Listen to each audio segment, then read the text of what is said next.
Glória a Deus. Aleluia.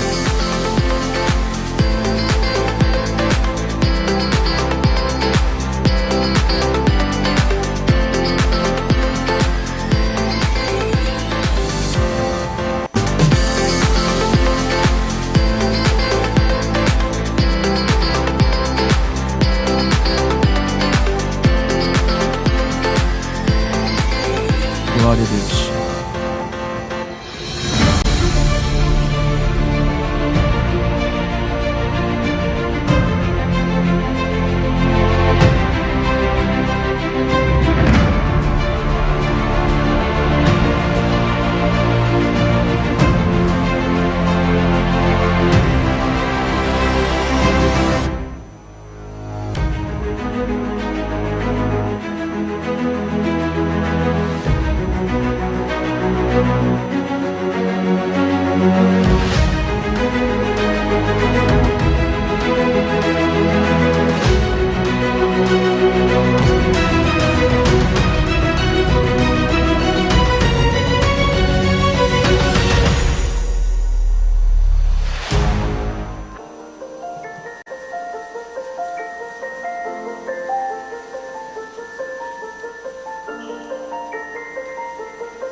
Aleluia. Glória a Deus. Podem assentar, queridos. Deus abençoe. A paz de Cristo a todos vocês. Sejam todos bem-vindos, a todos que já chegaram a este templo e a todos também que nos assistem pela televisão. Aos que ligaram agora, nós estamos na igreja Primeiro Amor, Belém do Pará. Sois todos bem-vindos. Segure aí, Deus tem uma palavra para você. Nós estamos na Escola Bíblica Dominical, uma reunião de adoração e de aprendizagem da Palavra do Senhor. E nós continuamos a aprender das parábolas de Jesus. E hoje, aula de número 6, a parábola da ovelha perdida. Já peço aos senhores que abram, por favor, aí os seus aplicativos e vamos então caminhar juntos em alguns conceitos da parábola da ovelha perdida. Amém? Já ligamos? Então vamos fazer a leitura bíblica.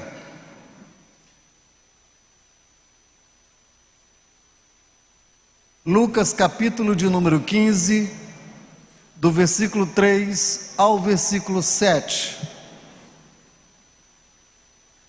Versículo 3: Então lhes pôs Jesus esta parábola. Vejam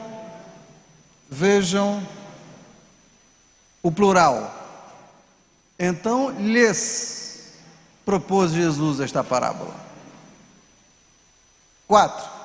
O versículo 4 é o coração da parábola. Portanto, observe: qual dentre vós é o homem que, possuindo 100 ovelhas e perdendo uma delas, não deixa no deserto as 99 e sai em busca da que se perdeu até encontrá-la? Versículo 5: achando-a, põe-na sobre os ombros, cheio de júbilo. 6: e indo para casa, reúne os amigos e vizinhos, dizendo: alegrai-vos comigo, porque já achei a minha ovelha perdida. 7: digo-vos que assim haverá maior júbilo no céu por um pecador que se arrepende, do que por 99 justos que não necessitam de arrependimento. uma parábola que nos convoca a pelo menos 3 pontos de vista. Número 1, como estou como pastor.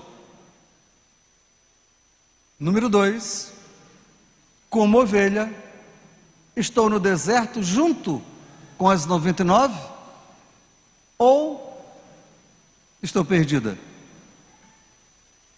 Independentemente se no deserto, se nos pedregais, se nos vales, se nas montanhas.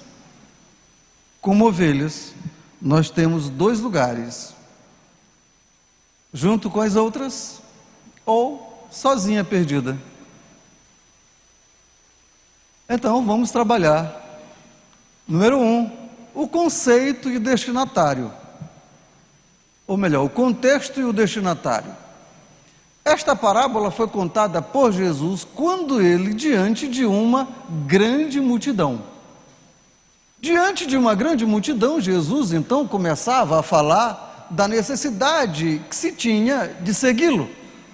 E ele então estava doutrinando aqueles que estavam presentes, que se alguém que deseja segui-lo não amar mais a ele que pais, irmãos, filhos, mãe e amigos e etc., não é digno de segui-lo. E esse é quem escolhe segui-lo, deve então abdicar de todos os seus afazeres, negar-se até mesmo a si próprio, carregar a sua própria cruz e caminhar em direção a ele, ao Mestre. Essa era a mensagem. E estava presente nesta grande multidão algumas classes de pessoas, pelo menos aí, 2 grandes classes de pessoas. E aqui nós vamos olhar bem ali no 1.2, fariseus e escribas de um lado, fariseus e escribas de um lado, e do outro lado estavam os publicanos e pecadores. Então, aqui nós tínhamos 2 castas de pessoas: a classe nobre, os fariseus e os escribas, que era a cúpula de Jerusalém, era a classe dominante, era a classe nata da religiosidade de Israel. Essa turma pensava que já estava com todo o direito reservado para entrar no céu. Essa classe aqui se achavam dignas, mesmo porque elas eram pessoas que cumpriam os rituais da religião judaica, elas achavam que cumpriam todos os quesitos da lei mosaica. Então, por outro lado também, os descendentes diretos de Abraão, digno de entrar no céu, digno de respeito diante de todos os homens e diante de Deus. Deus então aí tinha a obrigação de colocá-lo no céu por conta desses fatores. Era alguém que ao passar na rua estufava o peito e dizia: sou digno de respeito, me respeite. Sou digno de honra, me honre. Então até Deus era obrigado a tirar o chapéu e fazer continência, porque eram pessoas altamente obedientes. Por outro lado, nós tínhamos aí a classe baixa da sociedade, os publicanos e os fariseus. Os publicanos eram as pessoas que trabalhavam na coletoria, que colhiam os impostos. Bem aí, eles eram vistos por toda a sociedade como alguém que estava escalpelando os seus irmãos, que estavam arrancando os direitos ou as coisas que os irmãos haviam adquirido pelo ardor do trabalho. E agora imagine, judeu, meu irmão, vem aqui na minha casa arrancar o que eu tenho para entregar a Roma. Era assim que eles pensavam. Então, os publicanos não eram boa turma diante dos olhos dos escribas e fariseus. Esses publicanos, eles eram associados à camada mais baixa, aos pecadores. Pecadores, aquelas pessoas que não tinham condições de cumprir os ritos legais. Vejam, por exemplo, alguém que se propunha a cumprir as tradições dos antigos e os ritos, esse alguém deveria entregar, por exemplo, uma oferta a cada semana, uma oferta a cada mês e uma oferta a cada ano. Esse alguém, se porventura Deus tivesse feito um milagre lá em minha casa, esse alguém, pai de família, deveria trazer uma oferta e entregar ao Santo Templo para que fosse publicado diante de toda a comunidade que Deus havia feito um milagre na minha casa. Por exemplo, se porventura apareceu uma ferida no meu corpo, na minha pele, e eu era logo estigmatizado da comunidade, mas aí Deus fez um milagre em meu corpo e me tornou são, bem limpo, e eu tenho que ir levar uma oferta diante do Santo Templo para dizer que Deus me curou, e logo o sacerdote iria publicar a minha cura. Se ele não fizesse isso, eu não teria legalidade nem direito de entrar na comunidade. Isso exigia um dinheiro muito alto. Se porventura caísse uma lagartixa lá no forno da minha casa, logo eu deveria quebrar o forno, porque o forno tornar-se-ia impuro. Ora, se passasse uma barata, se morresse, se caísse uma barata em cima dos pratos lá de casa, eu teria que quebrar todos os pratos e jogar fora e comprar outros, porque os pratos já estavam impuros. Então não era fácil, não era na verdade barato para cumprir os ritos legais. Então só quem tinha muito dinheiro poderia então andar nessa trilha da religiosidade. Os mais pobres então viviam na camada mais baixa. Pobres, pecadores e publicanos. Então, essa turma aí que não anda em igreja, essa turma aí que não se curva, que não entra nem no Santo Templo, nem no átrio, talvez não passe nem pela frente da igreja, esse camarada aí é pecador. Então, não é digno de honra, não é digno de tributo, não é digno de Deus olhar para essa pessoa. Então, os escribas e fariseus olhavam para os demais e diziam: vocês para lá, impuros para lá, e nós para cá, porque se vocês se misturarem conosco, vocês vão nos tornar impuros.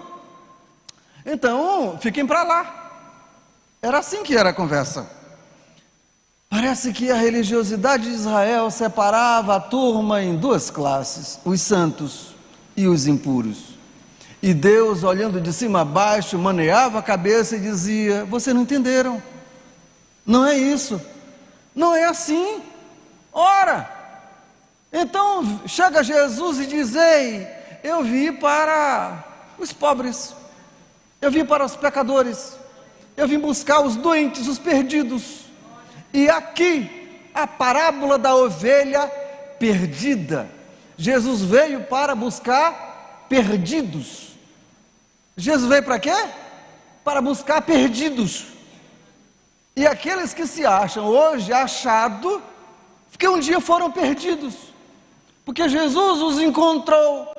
Lugar de ovelha não é na perdição, lugar de ovelha é junto aos demais, é no aprisco, é junto aos 99.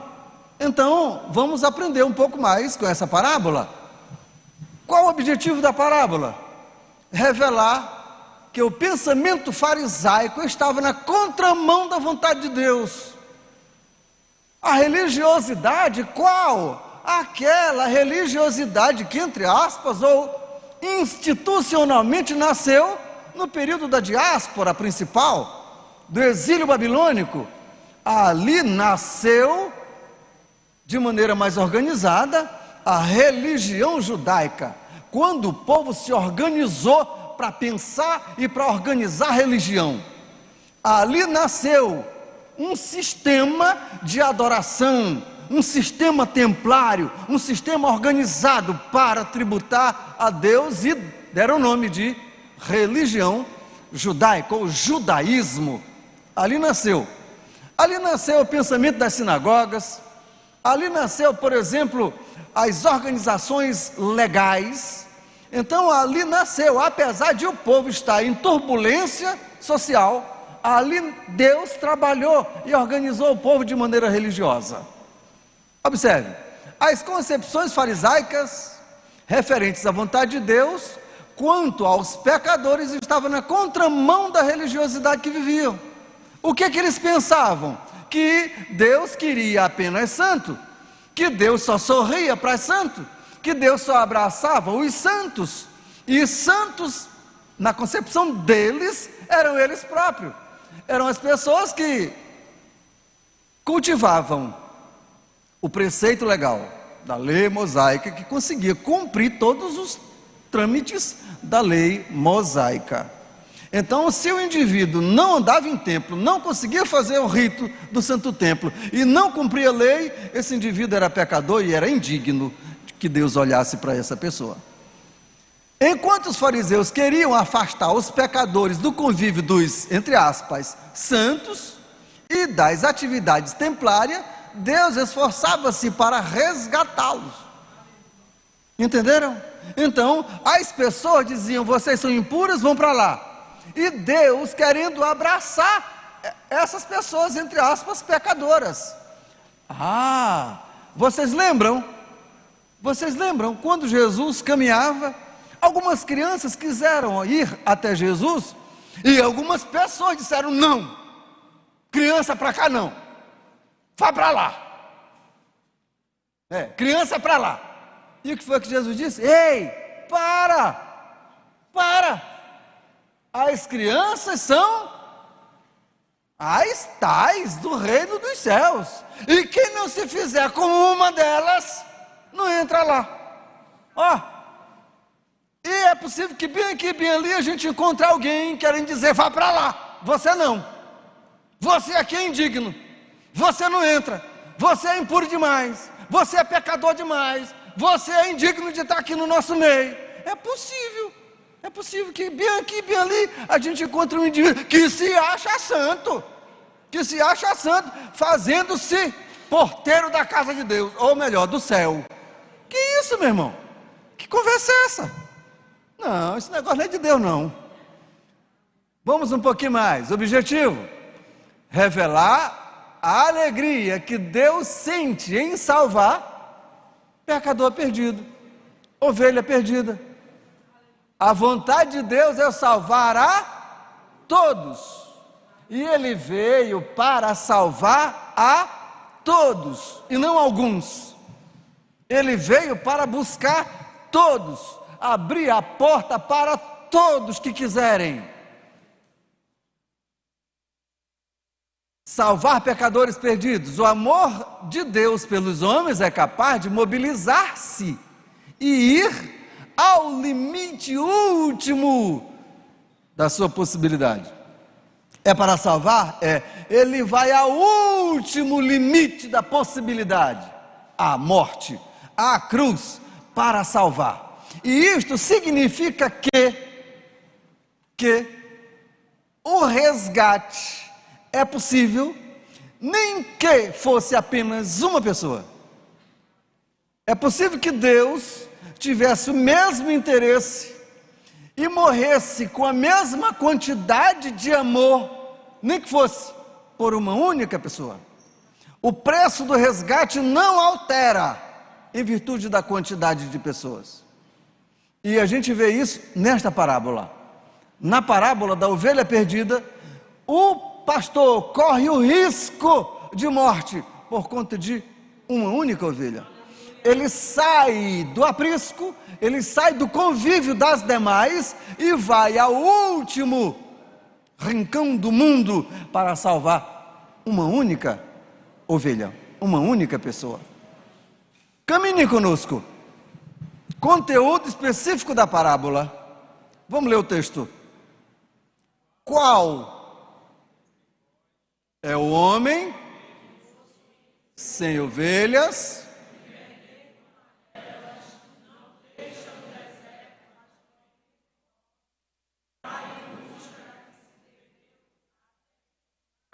Ora, qual o pastor que não tomaria tal decisão? Qual o pastor que, possuindo 100 ovelhas, se porventura perder uma, não deixa essas 99 em algum lugar e vai à procura de uma que seja? É verdade que aqui nós estamos trabalhando com uma cultura, e uma cultura nômade, e judeu entende o que é isso. A cultura judaica, ou melhor, o povo judeu foi introduzido, foi trabalhado, foi mergulhado, foi instruído nessa cultura desde os seus primeiros dias.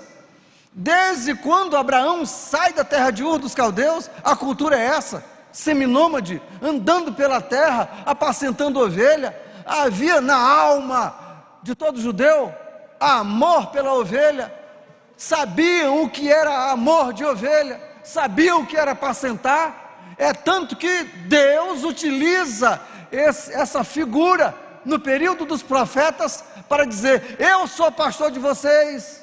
Veja o texto: eu mesmo apacentarei as minhas ovelhas e as farei repousar, diz o Senhor Deus.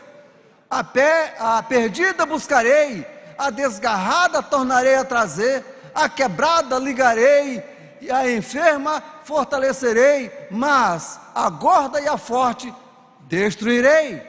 Apacentá-las ei com justiça. A figura de Deus aqui é pastor. A propósito, lembraram do Salmo 23? O Senhor é meu pastor e não me faltará.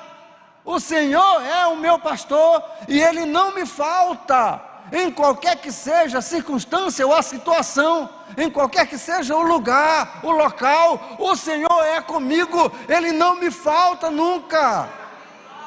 Que eu esteja com as 99, Ele é o meu pastor. Que eu esteja sozinho e perdido, Ele é o meu pastor. Ele há de me buscar, há de me resgatar. O Senhor é meu pastor. Essa é a figura. Então, a parábola da ovelha perdida a tônica é a mesma. O Senhor é o nosso pastor. O Senhor é quem nos apacenta. O homem possuidor de 100 ovelhas. Qual o homem que possuindo 100 ovelhas? Aqui, a parábola arranca dos ombros de Jesus e coloca para os ombros de um homem. É uma parábola. Qual o homem? É verdade que este homem é Jesus, o nosso sumo pastor. Mas aqui pode ser um eu, pode ser você. Qual o homem que possuindo 100 ovelhas? 100 ovelhas não é um número matemático, não é um número exato, é um número fictício, referente a uma totalidade de ovelhas. Independente do número, refere-se a um total de ovelhas. Mas qual que possuindo 100? E se perder uma?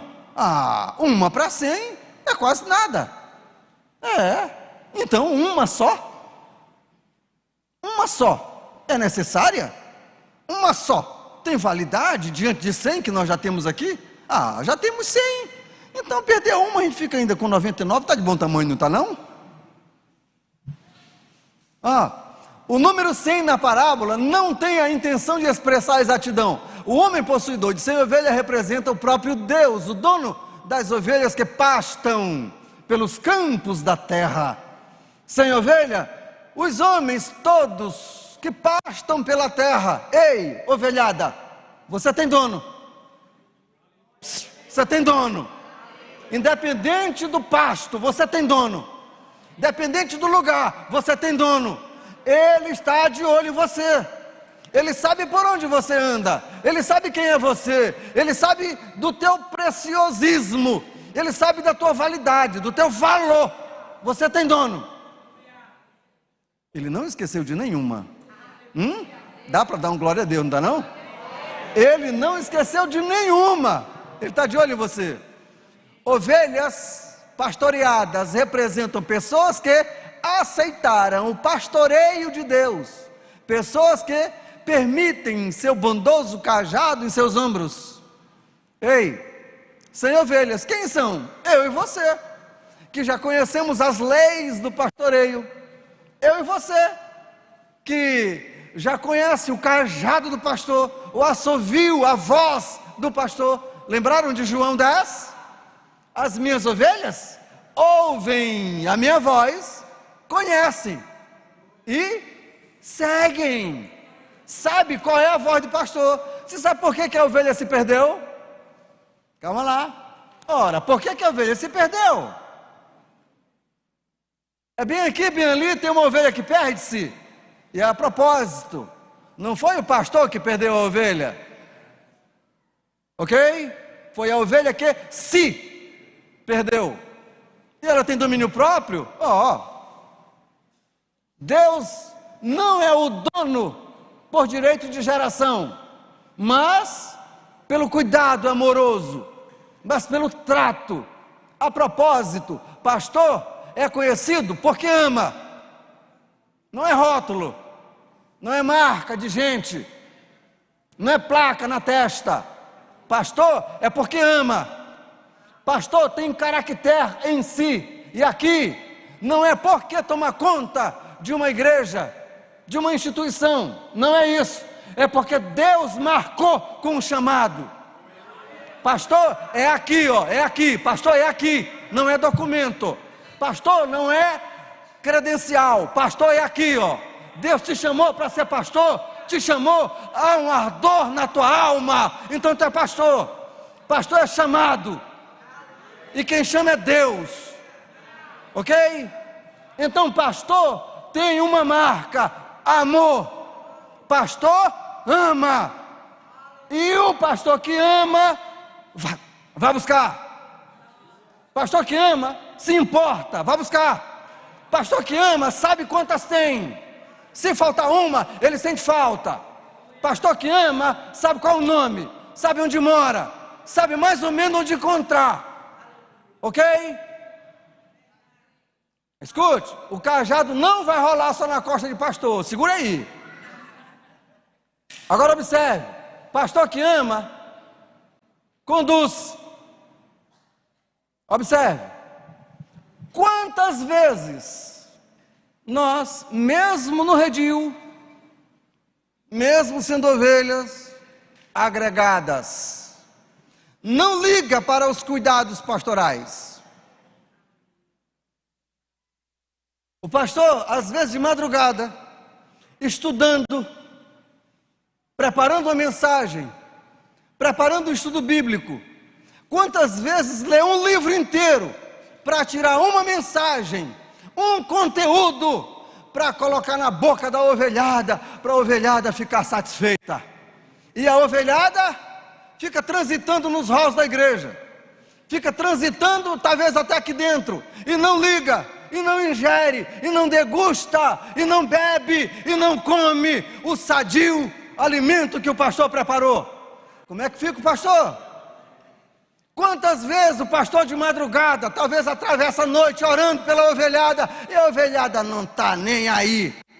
E quantas vezes o pastor sai da sua casa, faz do conforto da sua cama, a visitar alguém no hospital, a visitar alguém na cadeia, liga para um e liga para outro, para ver se ajuda um aqui e a outro ali, e a ovelhada não está nem aí e não liga. Você sabe o que é ser pastor?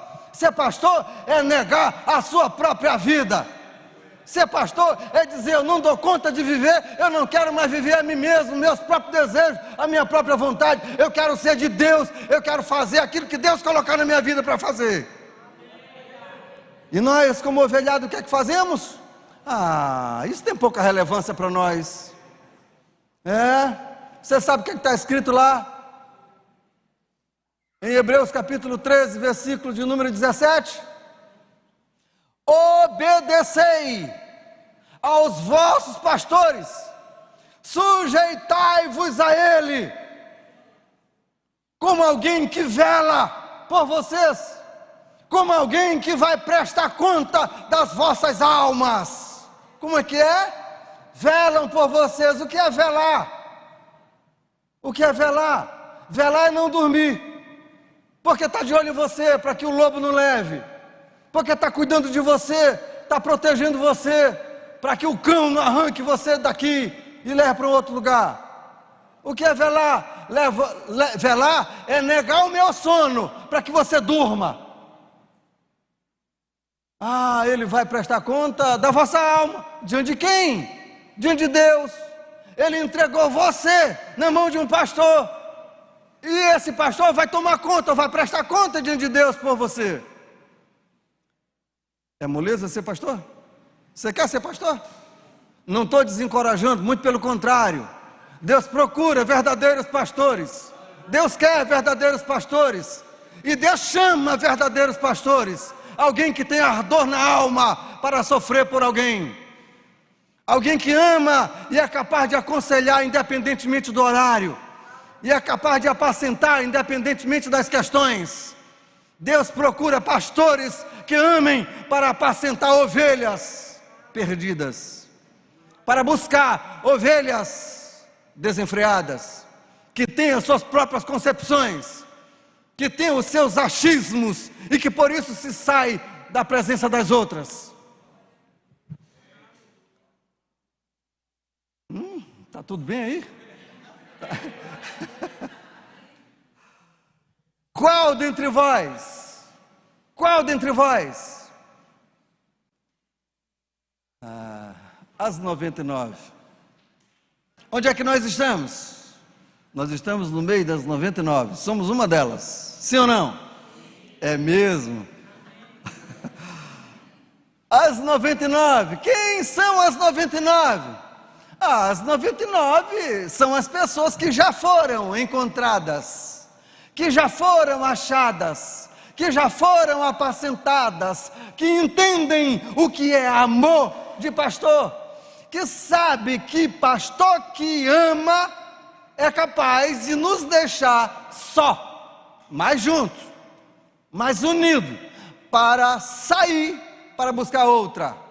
Observe, quem são as 99? As 99 são as complacentes com as perdidas, são as complacentes com o amor do pastor, são as que concordam e dizem: pastor, concordo com você, nos deixa aqui, vá buscar outra, vá buscar as outras que nunca mais vieram, que nunca mais estiveram no nosso meio. Vamos buscar, pastor, fique tranquilo, a gente vai ficar aqui, não só junto, mas unidos. Ficar junto, escute, ficar junto não tem muita relevância, não, apesar de ter, disse não tem muita, tem mais relevância ficar unido. Não adianta nada ficar junto, brigando um com o outro, ok? Então, ovelha que sabe que é cajado, que já passou pelo cajado, sente amor, e o mesmo amor do pastor, está na mesma sintonia, portanto, está junto, mas mais que junto, está unido, tá? As 99 representam pessoas pastoreadas, que entendem o que é resgate de vulnerável. Alguém vulnerável? Está amando? Está sentindo a mesma graça do amor do pastor? Entende que é ficar junto? Tem amor por ficar junto, por ficar unido, sentir o mesmo calor, a mesma união, a mesma graça, ou apenas vem passear e sai fora, passa por aqui, mas na verdade parece que não é daqui, e vai embora para o deserto. Que conversa é essa? Você lembra do Salmo 100? Guiar me faz em... Leva para onde? Para verdes pastos. Isto é, ovelha, a quantidade é aquela que segue o pastor. Para onde? Para verdes pastos. Não é secos pastos. Não, são pastos degustáveis. São pastos nutritivos. Então, escute, você quer ir para pastos nutritivos? Você está cansado de beber caldo, né? Caldinho aí, lanchinho. Não. Siga pastor, que pastor te leva a verdes pastos. Um pouquinho mais. Ovelha que se perdeu.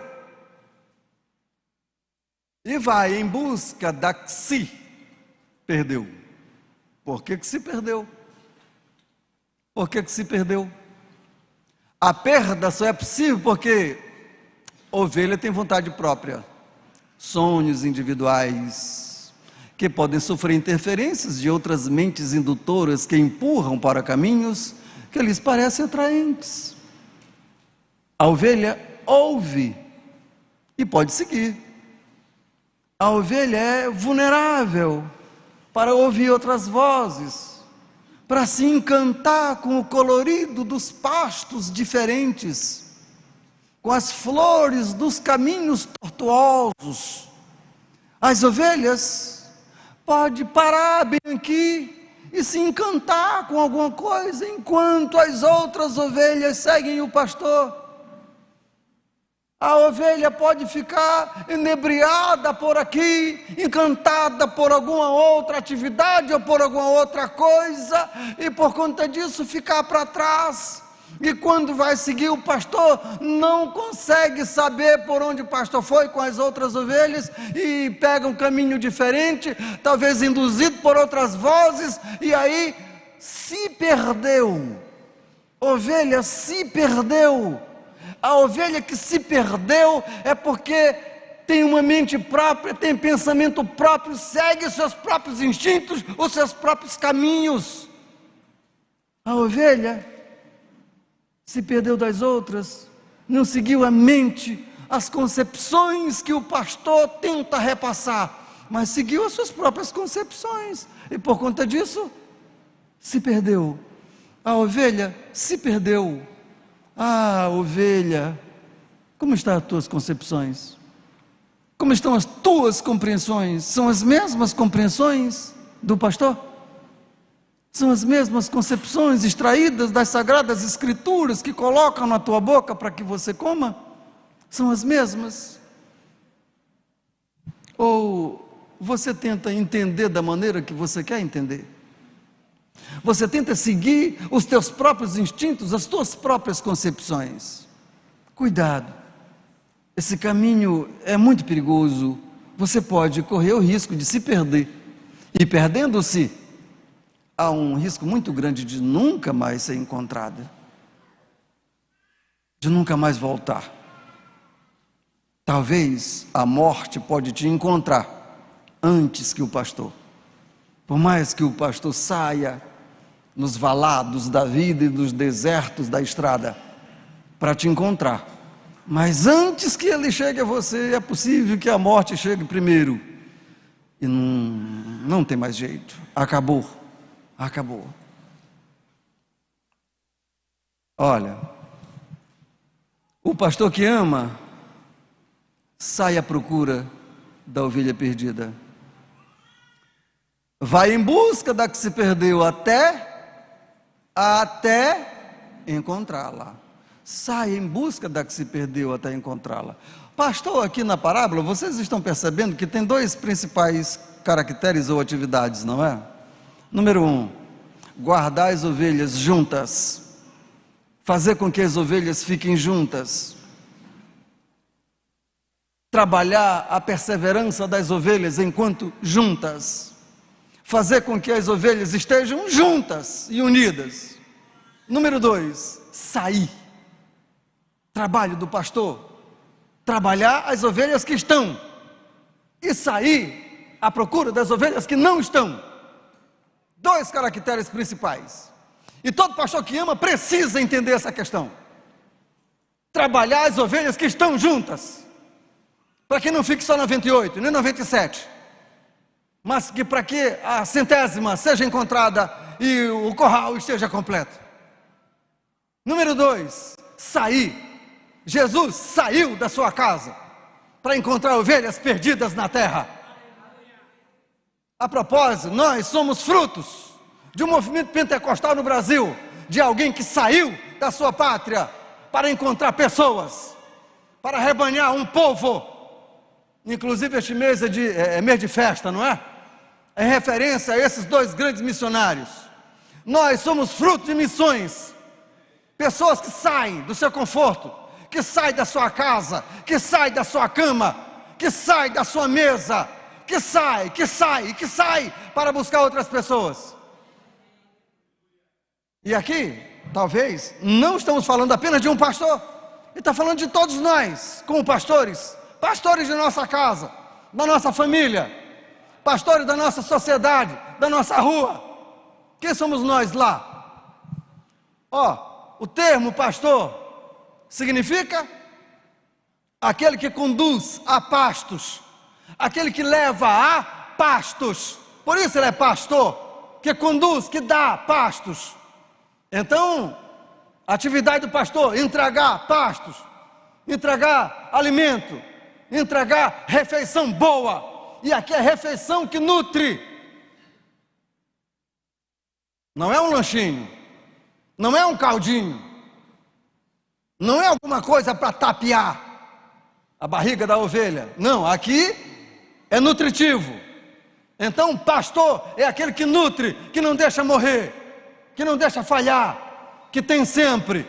Então, é aquele que conduz a pastos verdejantes e a água tranquilas. Amém? Ovelha é para estar junto de ovelha. Ovelha é para estar junto de ovelha. Ovelha não é para estar desgarrada. Ovelha não é para seguir os seus próprios instintos. Ovelha perdida tem que ser encontrada. Onde é que você está? Você está no curral? Você está junto às 99? Ou você se encontra sozinha?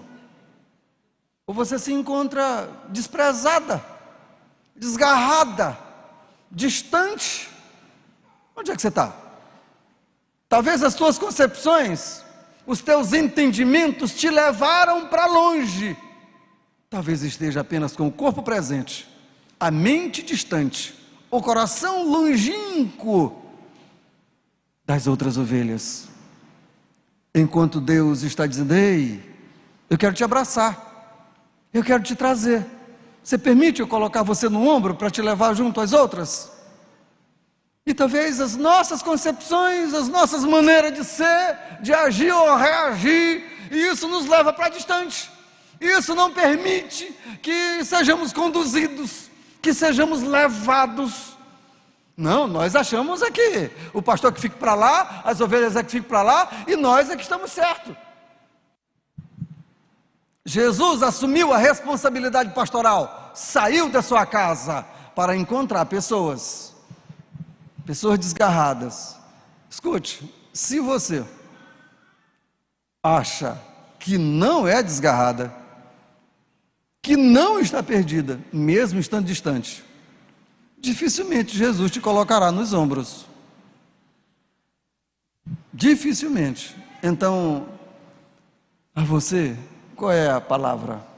Jesus, é verdade que eu estou tão distante, é verdade que eu tenho pensado diferente, mas eu quero ser encontrado por ti, eu quero ser achado, eu quero ser colocado nos teus ombros. Você me leva? Você sabe o que significa o termo Jesus? Salvador. E o que significa Salvador? Aquele que leva de volta para casa em segurança. Jesus, Salvador, que leva para casa em segurança as ovelhas que se perderam. E quantas vezes nós ficamos perdidos, Jesus quer nos encontrar. Vamos ler este texto? Achando-a, põe-na sobre os ombros, cheio de júbilo, e indo para casa, reúne os amigos e vizinhos, dizendo-lhes: alegrai-vos comigo, porque achei a minha ovelha perdida. Ponto. Achei quem? Achei quem? A minha ovelha perdida. Dissemos há pouco: você, ovelha, tem dono. Olha aqui, ó. Achei a minha ovelha perdida. Digo-vos que assim haverá maior júbilo, aonde? Aonde? No céu. Haverá maior júbilo no céu. Observaram? Maior júbilo no céu. A propósito, pagineie a Bíblia e encontre quantas vezes festa no céu, júbilo no céu.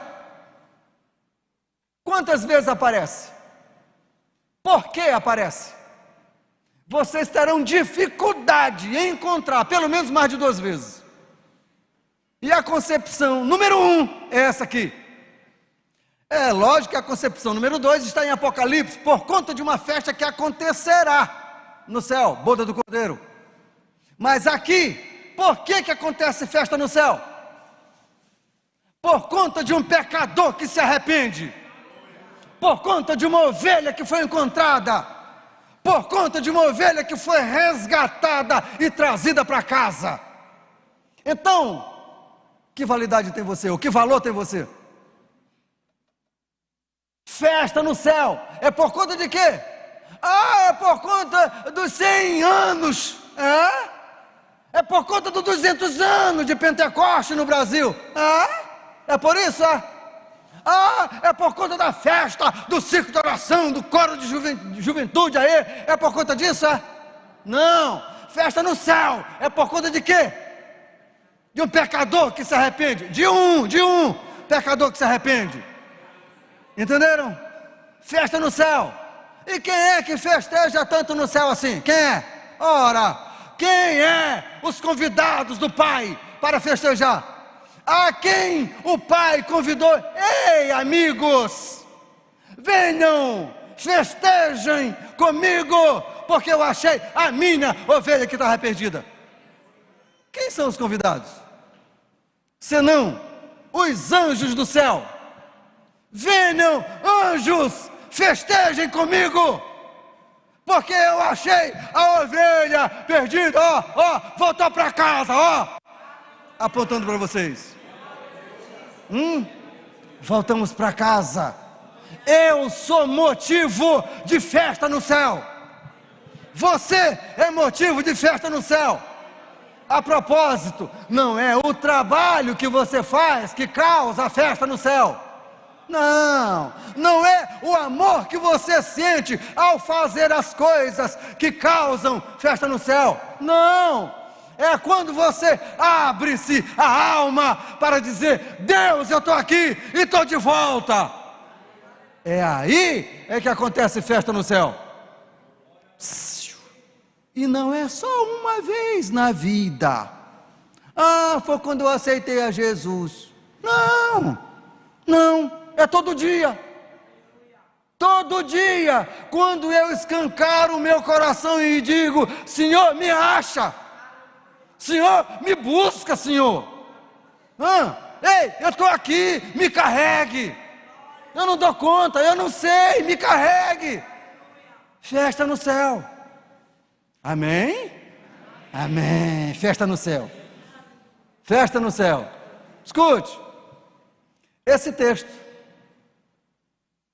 texto, pelo menos 3 coisas. Número 1 aqui, só para terminar. Fala o quanto Deus nos ama. O quanto Deus nos ama. Olha o texto. Por quê? Porque Deus amou o mundo de... Quantas vezes você encontra tal maneira na Bíblia? 2. Uma é essa aqui. Porque Deus amou o mundo, isto é, os homens, de uma maneira inexplicável, a ponto de dar. E esse dar é voluntariamente, de maneira absoluta. Dá a vida. Não é dar para uma atividade só, não, é dar a vida do seu próprio filho. Amor que deu. Então, quem ama de verdade, dá. E Jesus, da mesma maneira, deu a sua própria vida. Amou as suas ovelhas, que deu a sua própria vida. Então, quem ama, dá. Esse texto fala de amor de Deus. Número 2. mostra o quanto estávamos perdidos e distantes. Estávamos amarrados nas garras e nas profundezas da escuridão, cegos, surdos, talvez mudos, talvez aleijados. Não víamos nada, não ouvíamos nada, não tínhamos condições de sair, mesmo que tateante. Não tínhamos, nós precisávamos mesmo de alguém que nos colocasse nos ombros. Nós precisávamos mesmo ouvir a voz de alguém dizer: vinde, ei, vinde a mim, todos vós que estáis cansados e sobrecarregados, eu vos aliviarei. O que é aliviar? É fazer com que você não ande, porque esse alguém vai colocar você nos ombros. Eu vou te aliviar, eu vou colocar você nos ombros, vou te levar ao destino certo. Então, nós somos essa ovelha a que Deus quer colocar nos ombros. Um pouco mais. Fala um convite. Um convite. Nós já ouvimos o convite? Um convite para participar da alegria. Que alegria? Festa no céu. Reúne os amigos e vizinhos dizendo: alegrai-vos comigo. Há uma alegria no coração de Deus, que nós somos responsáveis. E essa alegria que há no coração de Deus, ela invade o nosso coração também. Ela invade a nossa alma. E ela precisa permanecer durante toda a nossa vida, durante toda a nossa caminhada. Vida de crente é vida feliz, é vida alegre, e é uma alegria de Deus, é uma alegria do céu, que desce, que a gente não tem como explicar, e que quando se apercebe, crente está chorando, mas é chorando de alegria, e crente está sorrindo de alegria, mesmo que sozinho, mesmo que sem piada. E crente está se alegrando em Deus, imaginando e lembrando das coisas que ouviu, das coisas registradas na Bíblia, e está lembrando, e está imaginando o céu, e está sorrindo para o Espírito Santo, e o Espírito Santo está aqui invadindo a alma, e provocando esse indivíduo de alegria. Vida de crente é vida alegre. Escute, há uma chamada, onde todos nós somos chamados para participar. Ei, ovelhas perdidas, onde vocês estão? Por onde vocês encontram-se? O que você está fazendo aí? O que te prendeu aí? Sai daí. Há uma chamada. Jesus veio chamar. Mas todos quantos o receberem, deu-lhes o poder de serem feitos filhos de Deus, a saber, os que creem no seu nome. Há uma chamada para crer no seu nome. Há uma chamada para sair do lugar e ir em direção ao Cristo. Amém? Vamos fazer as considerações finais após este slide. Olhe, 4.2, apenas um faz a diferença. Para o pastor que ama, um faz a diferença. Um a menos no grande rebanho de Deus faz a diferença para o pastor que ama. O pastor arriscou 99 pelo amor de uma. Isso revela que quantidade não altera o preço do amoroso sacrifício de Deus. Jesus morreria, nem que fosse só por você. Ok? Então, um faz a diferença. A você que se menospreza, eu não irão sentir a minha presença. Eu não, porque eu não faço parte, eu não conto. Eu não sou valorizado. Não, eu em casa e eu lá é a mesma coisa. Eu na igreja e fora dela não faz diferença para mim. Para você pode ser, mas para ele faz.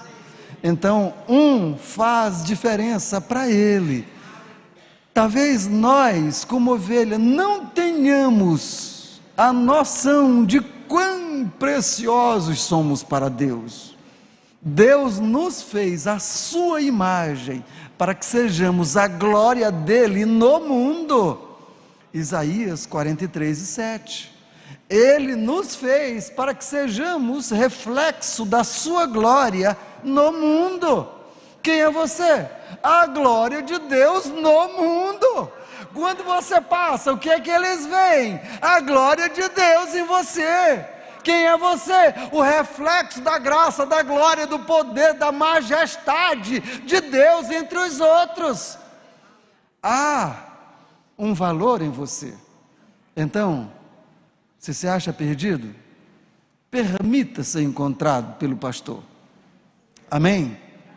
Curvemos a nossa cabeça. Ore a Deus. Converse a Deus. Fale a Deus. Converse aquilo que você sentir de conversar. O que foi que Deus falou com você? Tocou em sua alma? Converse com Ele. Se você se acha uma ovelha que está distante, converse com Ele, Ele vai te buscar, Ele vai agregar. Se você se acha alguém no meio das ovelhas, mas como que é perdida, conversa com Ele. Querido Deus, estamos em Tua presença, estamos na Tua casa. Tu conheces a nossa alma, Tu conheces o nosso coração, Tu conheces as nossas compreensões, Tu conheces a nossa mente, Senhor. Tu conheces o que pensamos, o que nós imaginamos. Nos colocamos diante de Ti, para que Tu vasculhe o nosso coração, aquilo que há dentro, que não Te satisfaz, arranca do nosso coração, Senhor. Se nós estamos perdidos pelas nossas compreensões mal elaboradas, nós Te damos liberdade, Senhor, para que Tu nos pegue e coloque em Teus ombros e nos leve com segurança para casa. Querido Jesus, nós queremos ser encontrados por Ti, o verdadeiro pastor que ama e que é capaz de morrer como morreste por nós.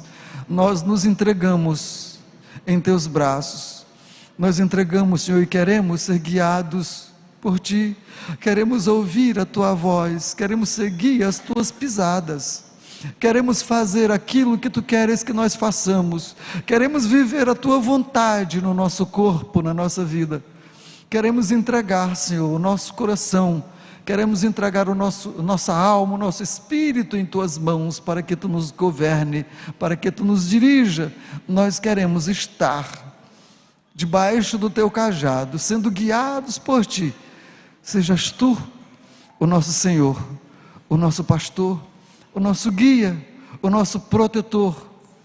Senhor, estamos em Tuas mãos, seja Tu conosco, e nós Te agradecemos. Em nome de Jesus. É algo assim que nos deixa muito felizes. Então, eu te convido nesse momento a nós orarmos ao Senhor pela devolução de dízimos e ofertas, e em seguida vamos ter o recital do Músicos do Amanhã. Pai, muito obrigado por essa ministração. Quando nós ouvimos, nós não podemos deixar de lembrar sobre o Salmo 23, que Tu és o nosso pastor. Deus, em Ti está a nossa confiança. Nós sabemos que Tu tens cuidado de cada um de nós. Nós sabemos que Tu és um Deus maravilhoso que não nos abandona. Por isso que o nosso cântico, a nossa adoração, ela é em Ti, Senhor. Nós louvamos o Teu nome, Pai. Te agradecemos.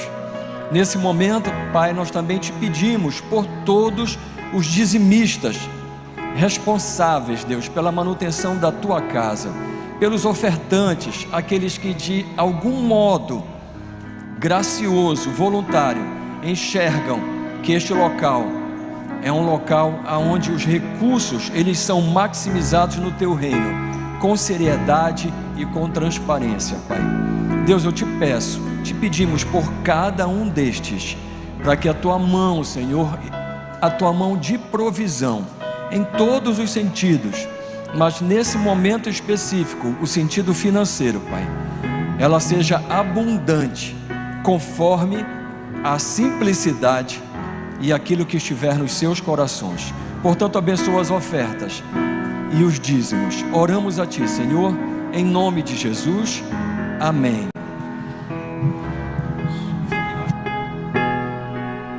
Glória a Deus, aleluia. Vamos continuar celebrando ao Senhor. Amém. Oferte com alegria esta manhã.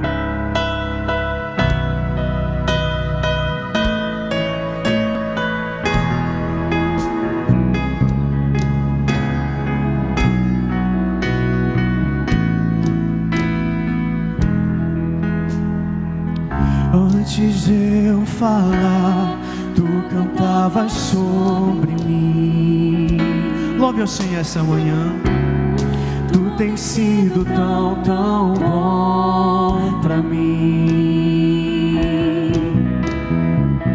Antes de eu respirar, sopraste tua vida em mim. Tu tens sido tão, tão bom pra mim. Oh, impressionante, infinito e ousado amor de Deus.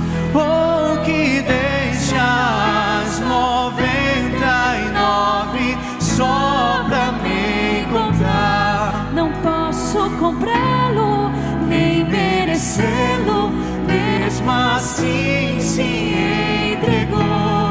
Oh, impressionante, infinito e ousado amor de Deus.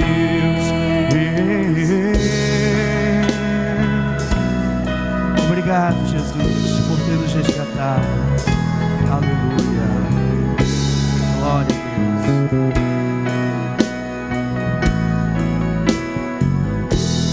Oh, impressionante, infinito e ousado amor de Deus. Oh, que deixa as 99 só pra me encontrar. Não posso comprá-lo, nem merecê-lo, mesmo Assim se entregou. Oh, impressionante, infinito e ousado amor de Deus.